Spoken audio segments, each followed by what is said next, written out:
And finally this evening, if you don't know what a 100-year-old Wookiee is, he or it is seen here on the left, chances are you're going to find out. The film is breaking attendance records all over the country. Not since Jaws have so many people stood in line.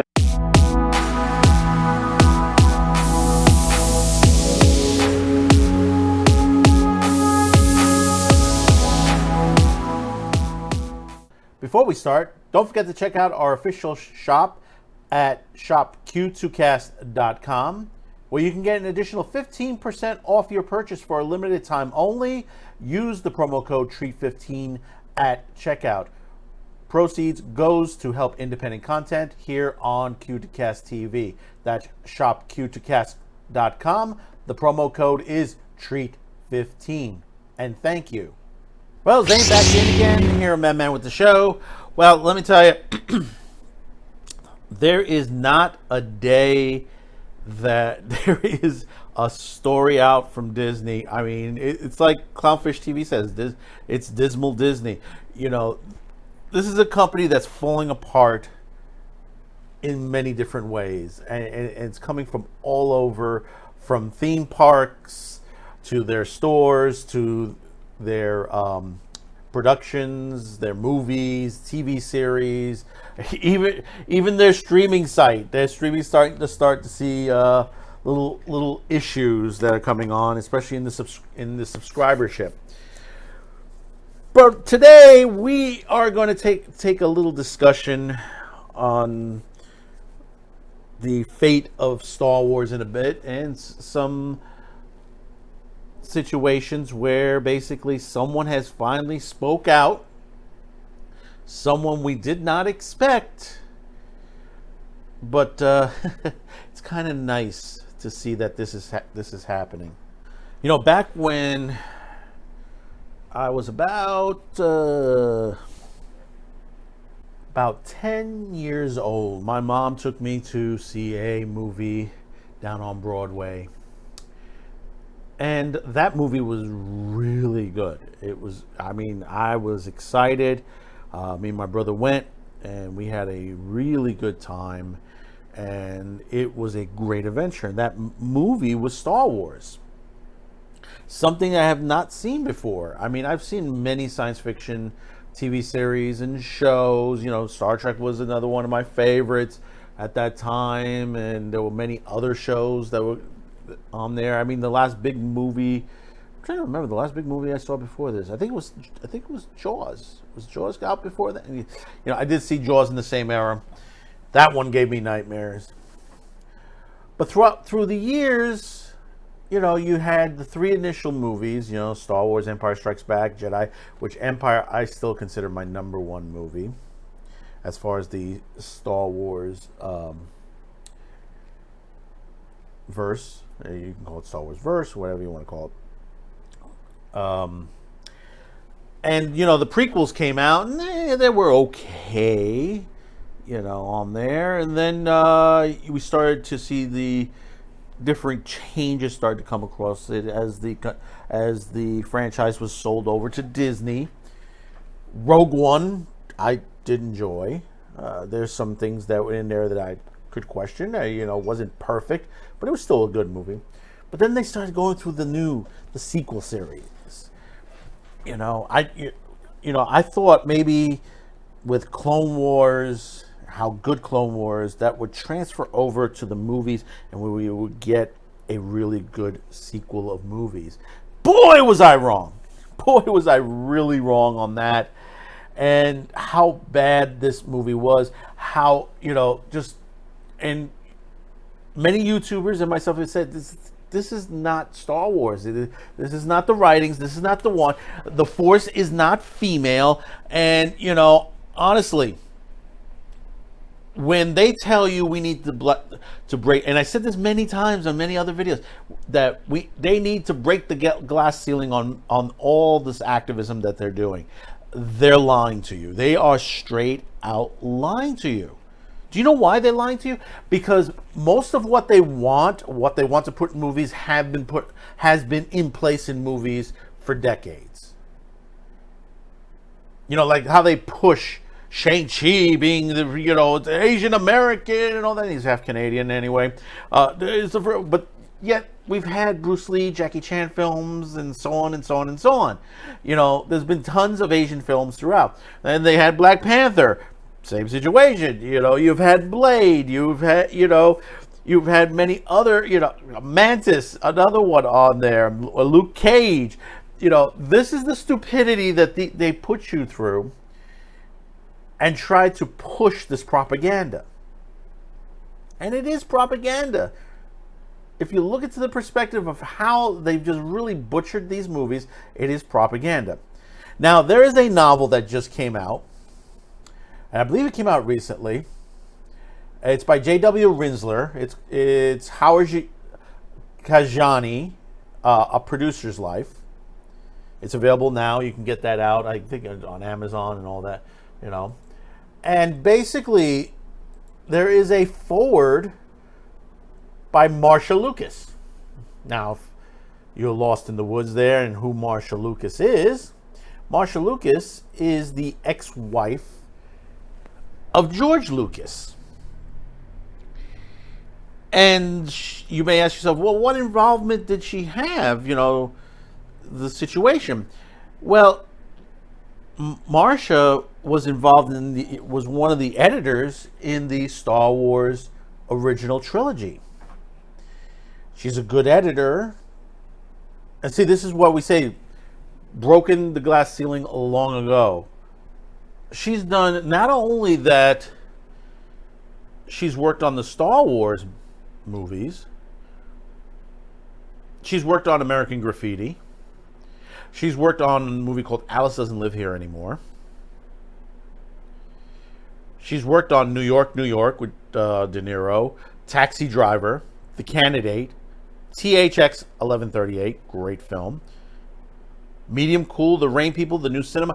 I mean, she's done good work. She hasn't done anything recent on there, because I think they just really ostracized her out of there, or she just dropped out. She has some things she's done off to the side, and she's discussed things in the industry. Now, the forward she put in, and I'm just going to read a segment, and you can go out and look at this, and there's much more to this. And it's a great forward. And it shows you that, basically, they don't know what they're doing over at Disney. And not only that she hits on Kathleen Kennedy, she also hits on J.J. Abrams, which I've said, we say Jar Jar Abrams and all that. But, these are people that, were they good in the industry? No, they weren't. They weren't really good in the industry. Why have they been given command of a franchise of this immense nature is still, you're still wondering why. And here's the quote. I like Kathleen. I've always liked her, says Marcia Lucas. She was full of beans. She was really smart and really bright. Really wonderful woman. And I liked her. Husband, Frank, I like them a lot. And now that she's running Lucasfilm and making movies, it seems to me that Kathleen Kennedy and J.J. Abrams don't have a clue about Star Wars. They don't get it. And J.J. Abrams is writing these stories. When I saw the movie where they killed Han Solo, I was furious. I was furious when they killed Han Solo. Absolutely, positively, there was no rhyme or reason to it. I thought, you don't get the Jedi stories. You don't get the magic of Star Wars. You're getting rid of Han Solo. And then at the end of this last one, The Last Jedi, which this was when it was written at that time period, they have Luke disintegrate. They killed Han Solo. They killed Luke Skywalker. And they don't have Princess Leia anymore. And they're spitting out movies every year, and they think it's important to appeal to a woman's audience. So now their main character is female, who's supposed to have Jedi powers. But we don't know how she got her Jedi powers or who she is. It sucks. These storylines are terrible. Just awful. Just terrible, awful. You can quote me, J.J. Abrams, Kathleen Kennedy. Talk to me.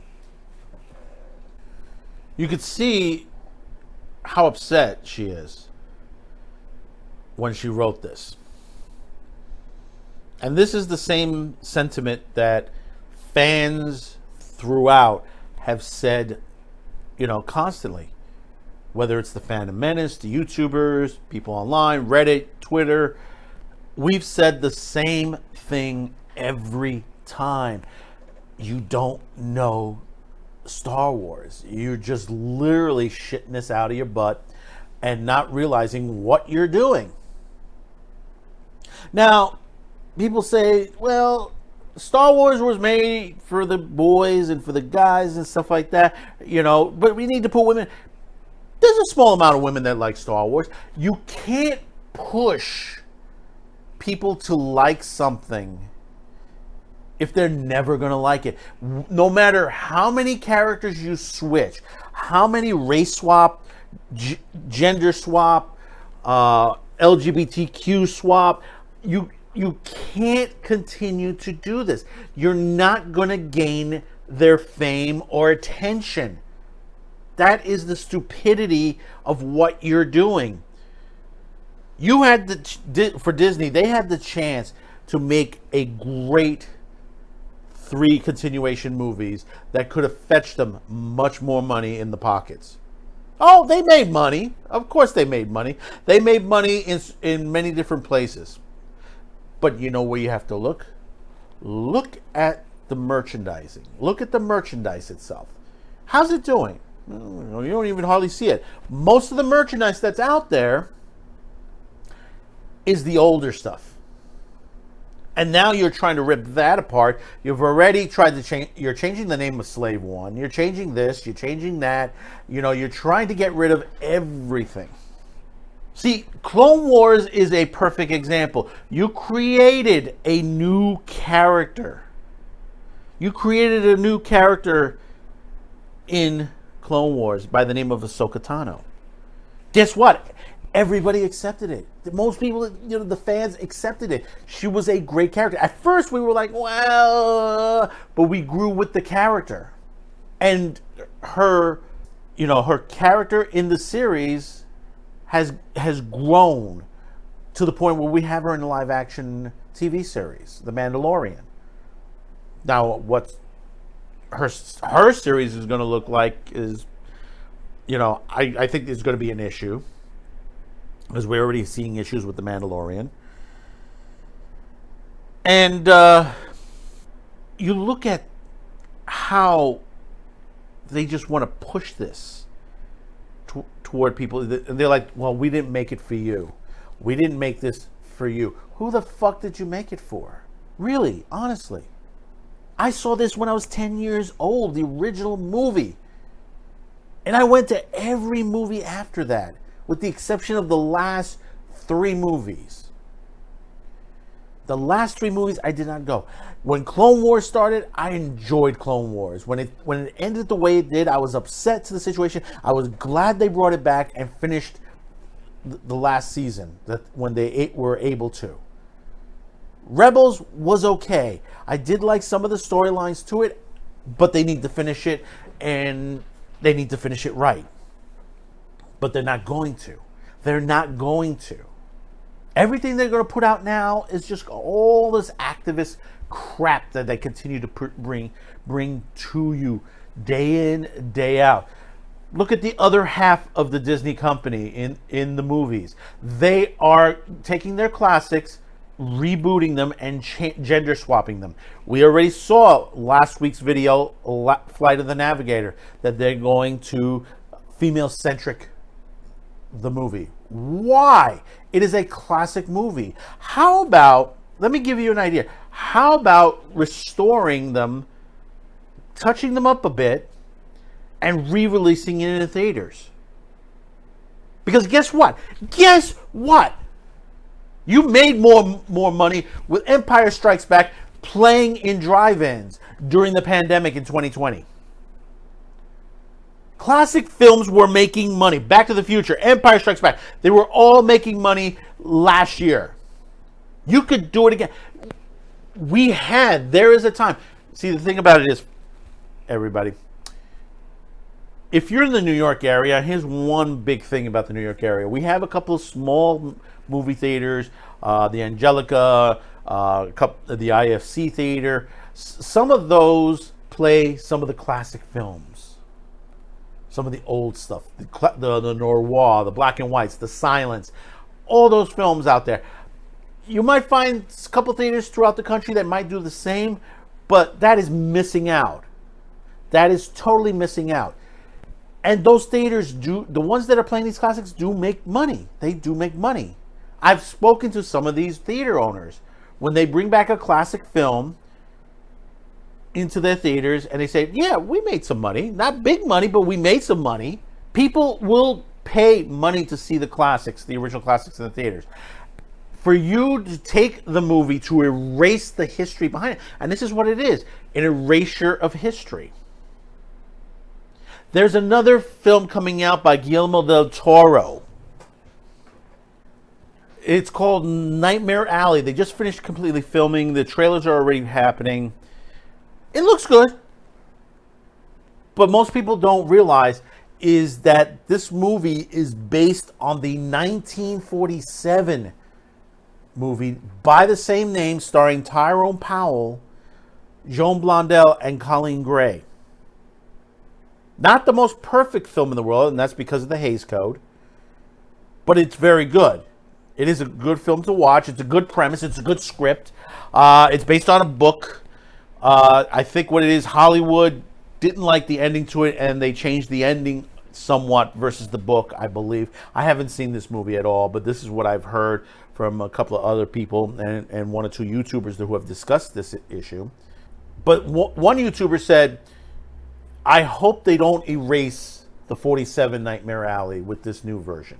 See, this is what a lot of us who are, classic film buffs who love the old movies, and when we see that they're doing a reboot, radical restoration, radical interpretation, and all these words that they throw out at you, they just erase, they just want to erase everything behind it that they never existed. All these great actors from the past. See, this is why I'm calling it Hays Code 2.0. This is what they're doing. Hays Code 2.0 is literally they're making the same mistakes that they made years ago, but they're making crappier films.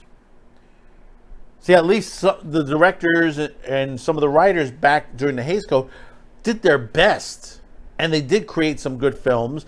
Some of them, good premise, had a lot of plot holes in it, and that was because of the Hays Code. Others did propel to the top and still on historical. That's why I always tell people, it says, when you get a chance, watch stuff pre-code. There's some great films out there. There's some great films that were hanging around pre-code, done by famous actors and actresses. Some great stuff. And stuff during the pre-code, during the Hays Code era. There are some good films out there. And the films afterwards, in the late 60s, the 70s, the 80s, the 90s. There are a lot of great films. I just watched Streets of Fire the other day. They made a sequel to that, and I didn't even know, and it was really horrible. And you could see why it was so horrible, because they missed out on that, because this was sort of like a rock and roll noir. And that's the same thing. Nightmare Alley is a noir. Are they going to freaking do it right on the noir?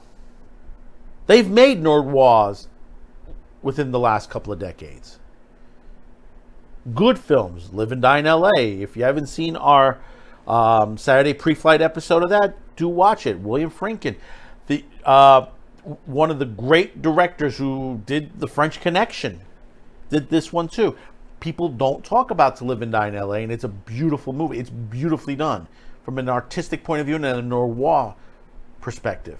Really, really well done. And now everybody's picking this up on Marcia Lucas. You figure they were going to try to slam her. So far, we haven't seen any of that yet. At the time of this recording, it could have changed, but I doubt it a bit, because basically of who she is and what she's done for the industry. You know, people don't give her enough credit as it is. You know, I mean, some people say, well, she saved Star Wars. Well, she's one of several people that saved Star Wars. Yes, I can agree to that. How much did she put into this? You know, I can't really say because I wasn't there and I don't know. But in a way, her skills, and that's one thing. You know, I've edited and I've had many friends who have edited. When you're in post, the editor is the artist as well, and they are going to portray what they're given to the best of their ability. They have a skill as well to bring this out.